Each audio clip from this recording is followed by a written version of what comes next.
एक question discuss करने जा रहे हैं। सवाल आपको दिया है, two simple harmonic motions are represented by this and this equation.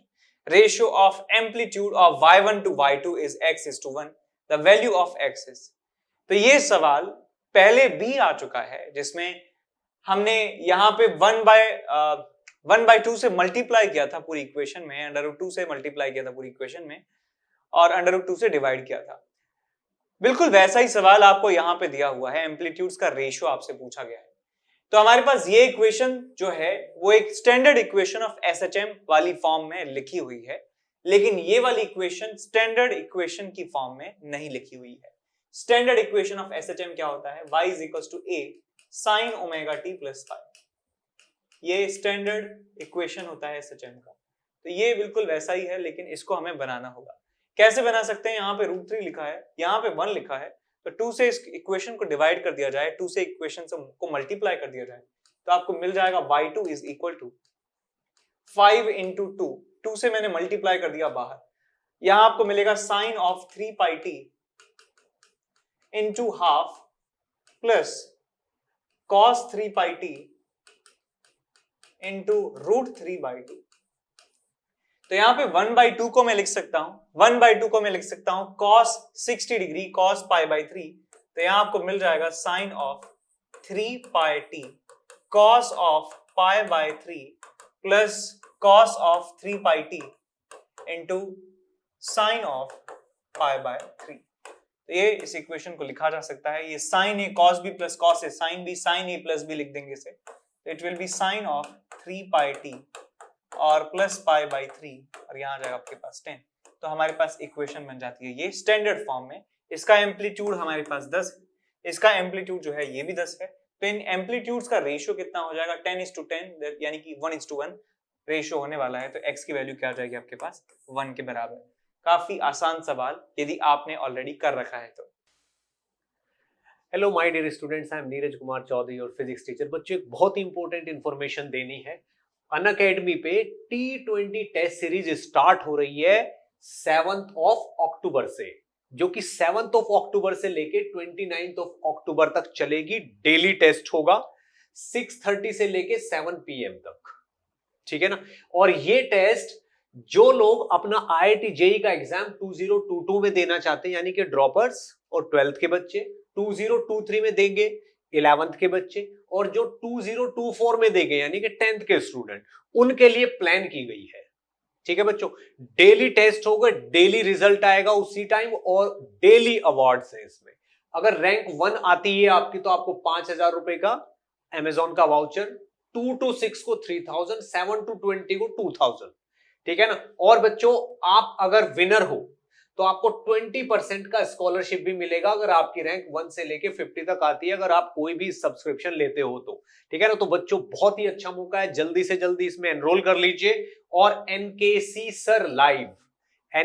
Sir live code डालना ना भूले, ठीक है बच्चों। चलिए, बेस्ट ऑफ लक। अब बढ़ते हैं अगले सवाल की तरफ, जो 27 अगस्त इवनिंग अटैक में पूछा गया था।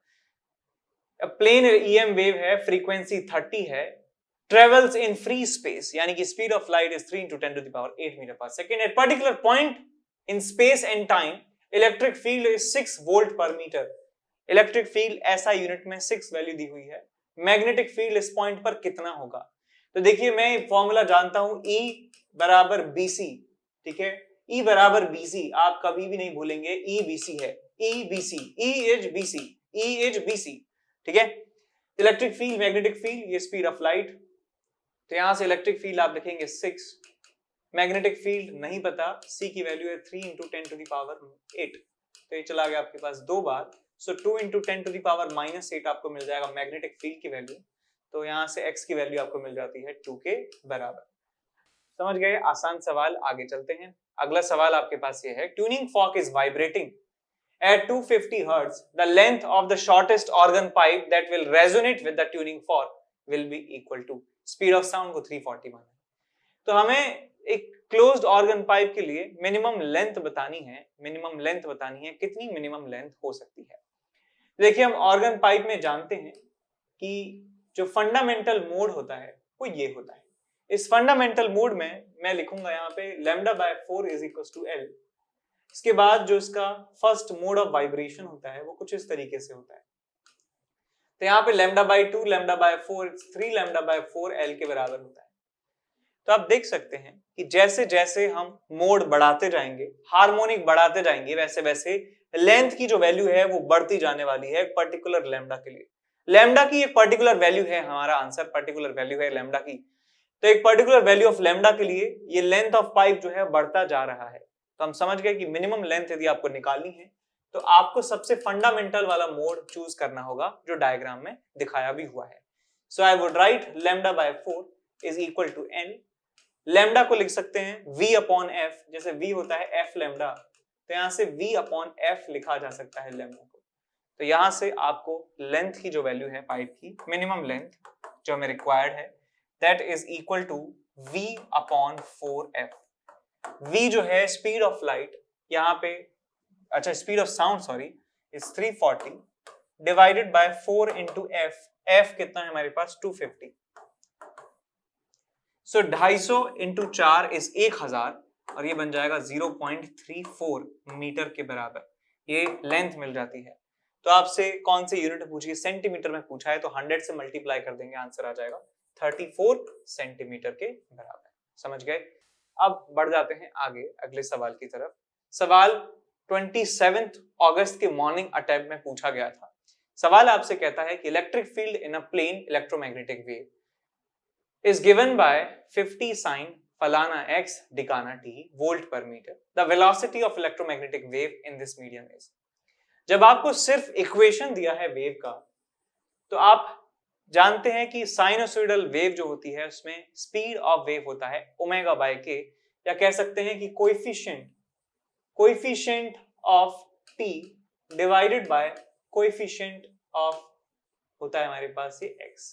ये होती है स्पीड ऑफ वेव का मैग्नीट्यूड। तो यहाँ पे टाइम का जो कोएफिशिएंट है वो कितना है 10 to the power 11, 10 to the power 11 divided by x का कोएफिशिएंट कितना है 500। तो मैं यहाँ 10 टू द पावर 11 को क्या लिख सकता हूँ 1000 इंटू 10 टू द पावर 8 और ये आ जाएगा आपके पास 500। 500 से गया है 2 बार, सो 2 इंटू 10 टू द पावर 8 आपको ये मिल जाता है और हमें आंसर सी की फॉर्म में पूछा गया है। तो मैं मान लेता हूं this is equal to x times c which is 3 into 10 to the power 8 से 10 टू द पावर 8 से 10 टू द पावर 8 गया, x की वैल्यू मिल जाती है आपको 2/3।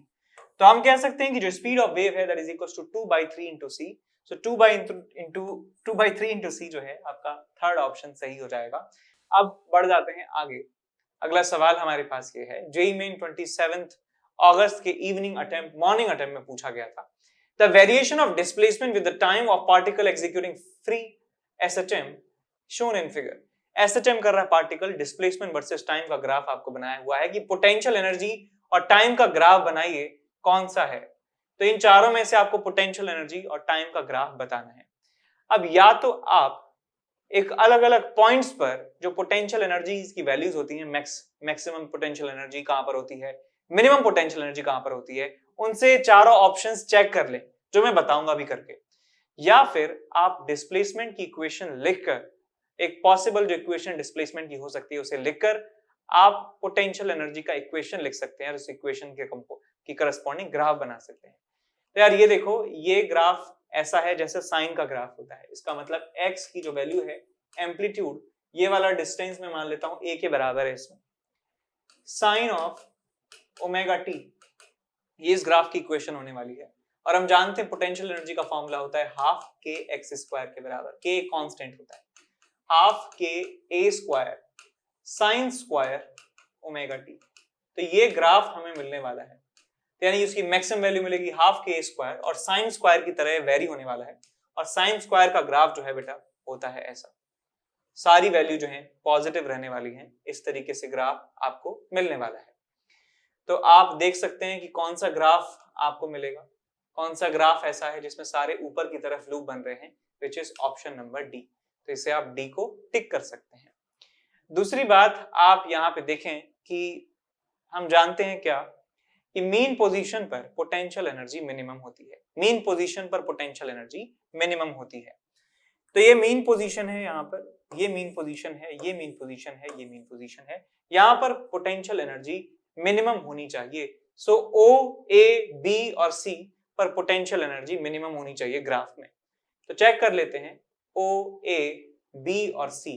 तो आप देखें यहां पर जो मिनिमम पोटेंशियल एनर्जी है यहां पर है, मिनिमम पोटेंशियल एनर्जी यहां पर मिल रही है, ना कि यहां पर। तो इसका मतलब ये वाला जो ग्राफ है ये गलत हो जाता है। इस पूरे ग्राफ का जो मिनिमम वैल्यू है वो ओ, ए, बी, सी पर होना चाहिए, लेकिन इसका ग्राफ का जो मिनिमम पॉइंट है यहां पर आ रहा है, तो ये भी गलत है हमारे पास ग्राफ। यहां देखें तो ए, बी, सी पर मिनिमम वैल्यू नहीं है, मिनिमम वैल्यू इन पॉइंट्स पर है, तो ये वाला ऑप्शन भी गलत है। यहां देख सकते हैं ओ, ए, बी, सी पूरे ग्राफ का जो मिनिमम वैल्यू है वो यहां पर हमें मिल रहा है, तो इसका मतलब डी ऑप्शन सही है।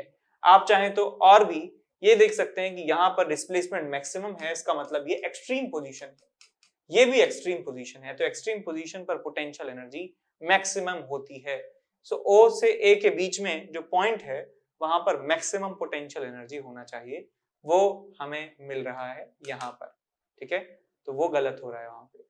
समझ गए यार, कैसे भी कर लो, ये जो है सारे जो है टिक्स को चेक कर रहा है, सारे चेक्स जो है फुलफिल कर रहा है, तो हमारा डी ऑप्शन ही हो जाएगा answer.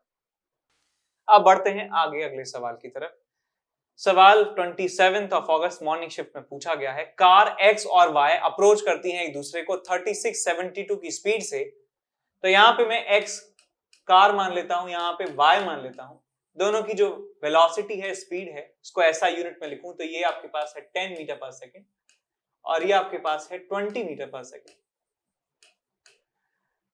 The frequency of a whistle sound as emitted by a passenger in car X is heard by the passenger in car Y is 1320 Hz। तो कार Y में जो पर्सन है ये सुनता है, ये क्या है, लिसनर है, और ये हमारे पास सोर्स है। तो जो इसको सुनाई देती है वो यानी कि अपेरेंट फ्रीक्वेंसी कह सकते हैं, वो किसके बराबर है, 1320 के बराबर है। तो बताइए यदि speed of sound in air 340 तो ओरिजिनल फ्रीक्वेंसी कितनी रही होगी। तो ओरिजिनल फ्रीक्वेंसी f0 आपसे पूछा गया है। अब देखिए सवाल में आपको सिर्फ डॉपलर वाला फॉर्मूला लगाना है। तो apparent frequency 1320 is equal to original frequency 340 ऊपर 340 नीचे, ऊपर आएगी वेलोसिटी ऑफ ऑब्जर्वर। ऑब्जर्वर का वेलोसिटी जो है वो इस तरफ है, तो यहाँ पे आपको +20 लिखना होगा। सोर्स जो है इसके पास जा रहा है, सोर्स का वेलोसिटी यहाँ पे आएगा माइनस में, -10। ये चीज यदि आपको समझ में नहीं आती है कि कब प्लस कब माइनस, कब प्लस कब माइनस, तो जेईई मेन 2021 का एक क्रैश कोर्स का प्लेलिस्ट बना हुआ है चैनल पर। तो इसमें सबसे लास्ट में देखिए आपको डॉपलर इफेक्ट वाली पूरी सीरीज मिल जाएगी। इसमें सारे जितने भी सवाल पॉसिबल होते हैं वो सवाल आपको वहां पर मिलेंगे, डॉपलर इफेक्ट से रिलेटेड जेईई मेन लेवल वाले क्वेश्चंस, और आप जरूर चेकआउट कीजिए उसको। तो यहां से आपको f0 की वैल्यू मिलने वाली है 1320 इंटू 330 डिवाइडेड बाय 360।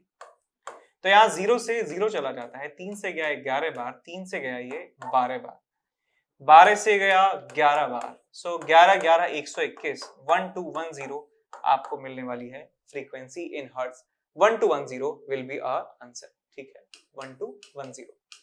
अब बढ़ जाते हैं अगले सवाल की तरफ। सवाल हमारे पास है कुछ ऐसा, ये 31 अगस्त की इवनिंग शिफ्ट में पूछा गया था।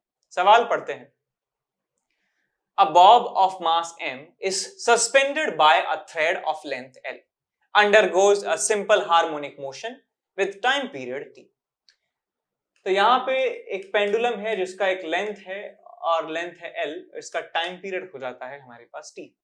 अब इस बॉब को हम सबमर्ज कर देते हैं एक लिक्विड में, जिस लिक्विड का डेंसिटी है 1/4 time that of Bob and length of the thread is increased by 1/3 of the total original length.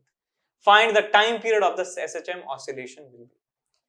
तो यहां देखिए लेंथ को कर दिया जाता है L plus L/3, L plus L/3 कर दिया जाता है, और अब इसको एक लिक्विड में डुबो दिया जाता है जिसका डेंसिटी 1/4 टाइम्स है बॉब की डेंसिटी से। तो यदि मैं कहूं यहाँ पे जो फोर्स लग रहा होता है नीचे की तरफ mg के बराबर, नीचे mg के बराबर फोर्स लग रहा होता है जब ये एयर में होता है। जब ये इस लिक्विड में है तो नीचे की तरफ फोर्स लगेगा mg और ऊपर की तरफ फोर्स लगेगा mg/4। समझ में आ गया आपको ये कैसे लिखा मैंने, क्योंकि डेंसिटी में रिलेशन आपको दिया हुआ है। तो मैं कह सकता हूं कि जो G इफेक्टिव है यहाँ पर, G इफेक्टिव की जो वैल्यू है वो 3G/4 है और यहां पर जो G इफेक्टिव की वैल्यू है वो G के बराबर है। और हम जानते हैं कि फॉर्मूला टाइम पीरियड का होता है 2π√L/G इफेक्टिव। तो यहां पे मैं कह सकता हूं कि ये 2π तो दोनों के लिए कांस्टेंट है, तो T जो आपके पास टाइम पीरियड है वो प्रोपोर्शनल होने वाला है √L/G इफेक्टिव से। तो मैं लिखूंगा ओरिजिनल जो हमारा पेंडुलम था उसका टाइम पीरियड T के बराबर है और नया वाला जो आपके पास टाइम पीरियड है T डैश के बराबर है। पहले length L, G effective G था, बाद में L हो जाती है 4L/3 और G इफेक्टिव हो जाता है 3G/4 के बराबर। इस तरीके से लिख दिया। तो यहां देखिए बेटा, 4 और 4 16, 3 और 3 9 और यहाँ √L/G से √L/G चला जाता है, 4 अभी भी बचा है। तो T/T डैश को मैं लिख सकता हूं 3/4 के बराबर। So T dash is equal to 4T/3। 4T/3 आपको यहाँ पे नया टाइम पीरियड मिल जाता है 4T/3। तो कौन सा ऑप्शन मैच कर रहा है? फोर्थ ऑप्शन मैच कर रहा है। ठीक है, बढ़ जाते हैं आगे। सवाल है 31 अगस्त इवनिंग शिफ्ट का। For a body executing SHM कर रही है बॉडी, तो उसका पोटेंशियल एनर्जी हमेशा काइनेटिक एनर्जी के बराबर होगा? नहीं होगा। हम ये जानते हैं कि एक्सट्रीम पोजीशन पर काइनेटिक एनर्जी जो है वो मैक्सिमम मिनिमम हो जाती है, 0 हो जाती है, और पोटेंशियल एनर्जी जो है वो अपनी मैक्सिमम पोजीशन पर पहुंच जाती है, मैक्सिमम वैल्यू उसकी हो जाती है। तो हमेशा बराबर नहीं होते, हमेशा बराबर नहीं होते हैं जब a/√2 जो है उस पोजीशन पर यदि आ जाता है पार्टिकल x = ± a/√2, तब उनकी पोटेंशियल एनर्जी काइनेटिक एनर्जी बराबर हो जाती है। तो ये स्टेटमेंट हमेशा के लिए सही नहीं है। ऑलवेज वाली जो बात है ये गलत है। तो यहाँ पे यदि ये होता पोटेंशियल एनर्जी में भी इक्वल टू काइनेटिक एनर्जी, तो हम इसको सही कर देते। बी ऑप्शन कहता है कि average potential energy and kinetic energy over any given time interval are always equal. तो ये बात भी बिल्कुल गलत है। यदि मान लीजिए आपके पास ये मीन पोजीशन है, यहाँ पे ये एक्सट्रीम पोजीशन है, ये एक्सट्रीम पोजीशन है, तो यदि मैं बात करूं इस टाइम पीरियड की, इस टाइम पीरियड में जो पोटेंशियल एनर्जी है वो ज्यादा रहने वाली है as compared to the average kinetic energy. यदि मैं यहाँ इस रीजन की बात करूंगा, इस रीजन में काइनेटिक एनर्जी का एवरेज ज्यादा होगा पोटेंशियल एनर्जी के एवरेज से, तो हम हर किसी टाइम इंटरवल की बात करें तो ये स्टेटमेंट गलत हो जाएगा। सी ऑप्शन की बात करें, sum of kinetic and potential energy at any point of time is constant, ये बिल्कुल सही है, because summation of kinetic energy and potential energy is called total mechanical energy, और total mechanical energy एक free SHM के case में conserve रहता है, सेम रहता है। so C ऑप्शन सही है। D ऑप्शन की बात करें, average kinetic energy in one time period is equal to average potential energy one time period, ये भी स्टेटमेंट सही है। वन टाइम पीरियड का मतलब है कि यहां से यहां, यहां से यहां और यहां से यहां, तो इस पूरे टाइम इंटरवल में average of kinetic energy and average of potential energy एक समान रहता है 1/4 Ka² के बराबर। तो डी ऑप्शन सी ऑप्शन सही है। तो C option and D option, तो पहला वाला जो आंसर है हमारा आ जाता है। अब बढ़ जाते हैं आगे अगले सवाल की तरफ। एक पार्टिकल का मास है 1 kg hanging from a spring of force constant 100 Newton पर मीटर। तो मास हमें दिया है 1 kg और हमें K जो है स्प्रिंग कांस्टेंट दिया है 100 न्यूटन पर metre. Mass is pulled slightly downward and released so that it executes simple harmonic motion। तो ये मान लीजिए आपके पास स्प्रिंग मास सिस्टम है, ये इक्विलिब्रियम में है अभी। अब क्या करते हैं कि इसको नीचे की तरफ ले आते हैं, एक पर्टिकुलर डिस्टेंस से इसको नीचे खींच दिया जाता है और उस डिस्टेंस से खींचकर इसे छोड़ दिया जाता है। यानी कि जब अपना मोशन ये रेस्ट से स्टार्ट कर रहा है, इसका मतलब ये इसका एक्सट्रीम पोजीशन हो गया, ये इसका मीन पोजीशन हो गया, this is mean position, this is extreme position, और ये इसका दूसरा एक्सट्रीम पोजीशन है। तो ये जो ऑब्जेक्ट है ये यहां से यहां, यहां से यहां, यहां से यहां, यहां से यहां, इस तरीके से अपना मोशन करने वाला है। तो इसका एम्पलीट्यूड कितना हो गया बेटा? a के बराबर हो गया। तो आपसे पूछा गया है कि time taken, time when the kinetic and potential energy of the system will become equal. तो वो टाइम बताना है जहां पर काइनेटिक एनर्जी पोटेंशियल एनर्जी बराबर हो जाते हैं। तो हम जानते हैं कि पोटेंशियल एनर्जी का फॉर्मूला होता है हाफ kx² और काइनेटिक एनर्जी का फॉर्मूला होता है x की टर्म्स में हाफ ऑफ Ka² - x²। सब जानते हैं बात। अब ये दोनों यदि बराबर हो जाते हैं तो आपको यहां मिल जाएगा x² = a² - x² और x की वैल्यू मिल जाती है +- a/√2। +- a/√2 हमें यहाँ पे आंसर मिल जाता है। ये पूरा आंसर नहीं है, x equal to plus minus a by root to.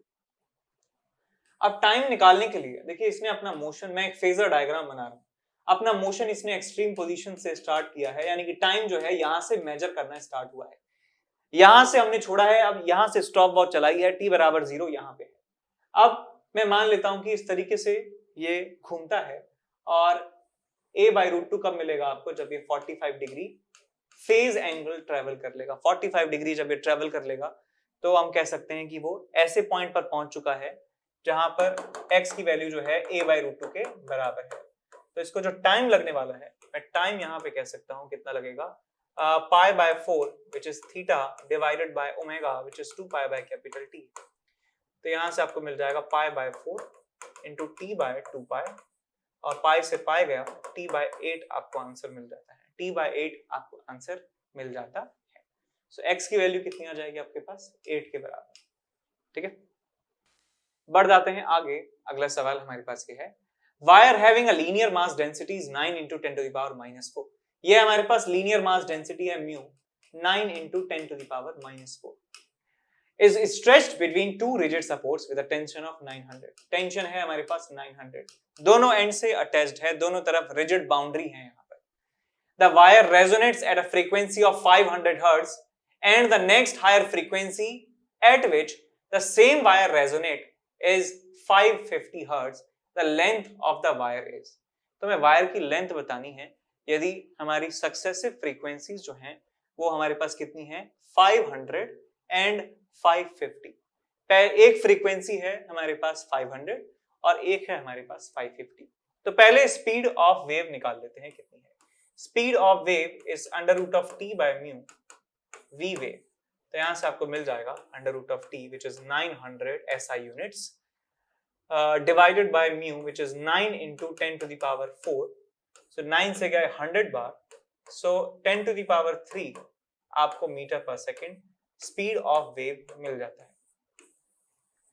हम एक बात तो जानते हैं कि जब दोनों साइड से ये रिजिड बाउंड्री से फिक्स्ड होती है तो इसमें कुछ इस तरीके का सीन बनता है, like this.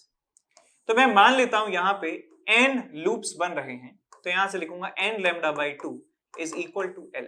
n lambda by 2 is equal to l।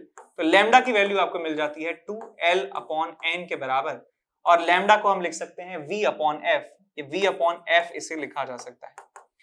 तो यहां से आपको मिल जाता है frequency is equal to n v by 2l। ये फ्रीक्वेंसी आ जाती है।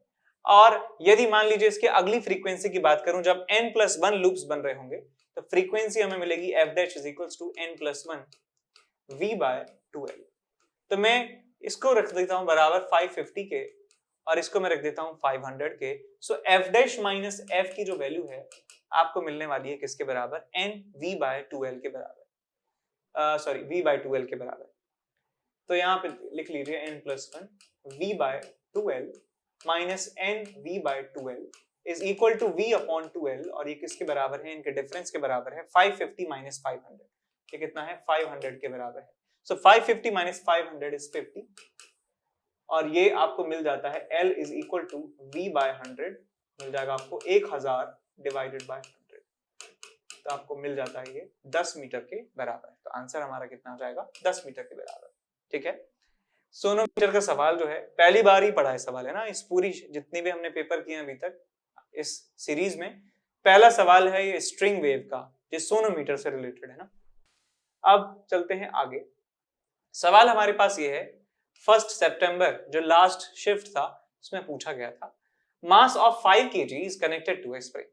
5 kg का मास वो कनेक्टेड है एक स्प्रिंग से।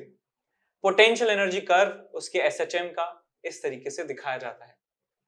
ओके, अब इस ग्राफ से हमें क्या क्या जानकारी मिलती है वो एक बार आप देख लीजिए। स्प्रिंग मास सिस्टम आप हॉरिजॉन्टल ले लीजिए या वर्टिकल ले लीजिए, से एक ही बात रहती है। तो यहाँ पे दिखाया गया है कि x बराबर 2 जो है वो इसका मीन पोजीशन है, x इज इक्वल टू 4 इसका एक्सट्रीम पोजीशन है, और x इज इक्वल टू 0 भी इसका एक्सट्रीम पोजीशन है, बिकॉज यहाँ पे maximum value of potential energy हमें मिल रही है। तो मेन पोजीशन से एक्सट्रीम पोजीशन का डिस्प्लेसमेंट, मेन पोजीशन से एक्सट्रीम पोजीशन का डिस्प्लेसमेंट कहलाता है एम्पलीट्यूड। तो यहाँ पे एम्पलीट्यूड मुझे पता है इसका कितना है, 2 मीटर के बराबर। तो एम्पलीट्यूड पता है, मास पता है, तो मैं जानता हूं k की जो वैल्यू होती है m ओमेगा स्क्वायर के बराबर होती है। तो यहां से आपको मिल जाएगा क्या, ओमेगा मिल जाएगा, नहीं k ऐसे मत लिखिए, इसको लिखिए हाफ के ए स्क्वायर जो है मैक्सिमम पोटेंशियल एनर्जी, ये दिया है हमें 10 और ये दिया है हमें 10 के बराबर। तो यहां से हमें मिल जाएगा k की वैल्यू मिल जाएगी which is 10 into 2 divided by amplitude का स्क्वायर विच इज 4, तो आपको मिल जाएगा 5 के बराबर। सो k की वैल्यू इज इक्वल टू 5। अब कहता क्या है, simple pendulum of length 4 metre has same time period of oscillation at the spring system. Spring system का जो टाइम पीरियड है वही टाइम पीरियड है हमारे सिंपल पेंडुलम का। तो आप बताइए क्या क्या पूछा है, what is the value of acceleration due to gravity on the planet where these experiments are performed. तो g की वैल्यू हमें कैलकुलेट करनी है। तो भाई यहाँ पे k मुझे मिल चुका है, so 2 pi under root of m बाय k से मैं स्प्रिंग मास सिस्टम का टाइम पीरियड निकाल सकता हूँ। कितना आ जाएगा आपके पास, 2 pi under root of m is 5 kg divide by k is 5 is equals to 2 pi second. तो ये टाइम पीरियड किसके बराबर है, पेंडुलम के टाइम पीरियड के, which is 2 pi under root of l by g। तो यहां से 2 पाई से 2 पाई कैंसिल आउट हो जाता है और यहां से मिल जाएगा under root of l by g is equals to 1, that means l is equals to g, l is equals to g, या g की वैल्यू l के बराबर है। लेंथ कितना है 4 मीटर, तो g की वैल्यू भी कितनी आ जाएगी 4 मीटर के बराबर। 4 मीटर पर second square is the value of g at that planet. इसके बाद सवाल आता है हमारे पास, ये सवाल पढ़िए एक बार। Electric field of plane electromagnetic wave propagating through a non-magnetic medium is given by E is equal to 20 cos 2 into 10 to the power 10 t minus 200 x volt per meter. The dielectric constant of the medium is equal to, तो dielectric constant K कहते हैं उसे, या उसे epsilon r कहा जाता है, उसकी वैल्यू आपको कैलकुलेट करनी है कितनी होने वाली है। तो हम एक रिलेशन जानते हैं कि वैक्यूम के अंदर जो स्पीड ऑफ लाइट होती है उसका फॉर्मूला होता है 1 upon omega naught mu naught into epsilon naught. और किसी मीडियम की जब हम बात करते हैं तो मीडियम में जो लाइट की स्पीड होती है वो होती है under root of mu into epsilon. और म्यू वो परमिएबिलिटी है, मैग्नेटिक परमिएबिलिटी है ना, तो म्यू को मैं लिख सकता हूं mu R into mu naught, इसको लिखा जा सकता है 1 अपॉन, ये हमने मैग्नेटिज्म में पढ़ते हैं, और एप्सिलॉन को लिखा जा सकता है epsilon R into epsilon naught. So it's mu R mu naught, और ये एप्सिलॉन आर एप्सिलॉन नॉट इसे लिखा जा सकता है। ठीक है, तो यदि मैं इन दोनों इक्वेशंस को डिवाइड कर देता हूं, इक्वेशन नंबर 1 और इक्वेशन नंबर 2 से, तो आपको क्या मिल जाएगा। अच्छा बस इसको ऐसे ही रखिए, इसको ऐसे ही रखिए, अभी इन दोनों को डिवाइड कर दीजिए। अच्छा कर दो डिवाइड, तो c upon v is equals to 1 upon under root of mu naught epsilon naught, और ये ऊपर जाएगा तो बन जाएगा under root of mu R epsilon R under root of mu naught epsilon naught. तो ये आपस में कैंसिल आउट हो जाते हैं, तो बन जाएगा under root of mu R into epsilon R is equal to c upon v। अब देखिए यहाँ पे c जो है speed of light in vacuum है, which is 3 into 10 to the power 8 metre पर second, divide by speed of this light in that particular medium. तो जिस मीडियम में बात कर रहे हैं उस मीडियम में वेव का इक्वेशन ये है। So coefficient of omega, coefficient of time और कोफिशिएंट ऑफ एक्स को डिवाइड कर देंगे तो हमें स्पीड ऑफ वेव मिल जाएगा। तो v मिल जाता है 2 into 10 to the power 10 divided by 200। तो ये 2 से 2 गया, 2 से 8 गया, तो मिल जाए 1 into 10 to the power 8 metre पर सेकेंड। तो ये स्पीड जो है इस मीडियम में, तो यहाँ लिख देंगे 10 to the power 8, ये आ जाएगा आपके पास mu R into epsilon R का अंडर रूट। अब हमें म्यू आर जो है दिया है 1 के बराबर, so this is equal to 1। तो यहाँ से under root of epsilon R जो है कितना आ जाएगा आपके पास 3 के बराबर। सो एप्सिलॉन आर की जो वैल्यू है कितनी आ जाएगी आपके पास 9 के बराबर।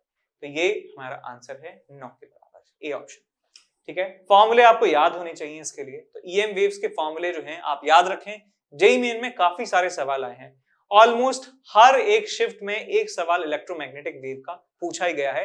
एक बार पूछा गया था रेडिएशन प्रेशर का, और फिर पूछे जा रहे हैं ये डाइलेक्ट्रिक से related, dielectric constant mu R epsilon R से रिलेटेड, और पूछे जा रहे हैं कि उनकी इक्वेशंस और डायरेक्शन से रिलेटेड भी पूछे जा सकते हैं। इलेक्ट्रिक फील्ड इस तरफ है तो मैग्नेटिक फील्ड बताइए किस तरफ होगा, यदि स्पीड ऑफ प्रोपगेशन इस तरफ है तो वो सब चीजें पूछी जा सकती हैं। इलेक्ट्रोमैग्नेटिक वेव अब एक इंपॉर्टेंट चैप्टर बन चुका है, हर एक सवाल जो है आपको यहाँ पे दिखाई दे रहा है।